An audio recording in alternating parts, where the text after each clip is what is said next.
टंकी पे बैठ के गाड़ी चला रहा हूँ, ठीक है, टंकी पे।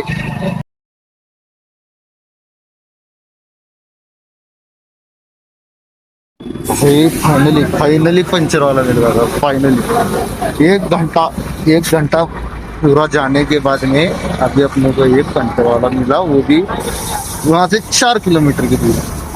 4 किलोमीटर नॉट जोक भाई, एक पंचर गाड़ी के साथ।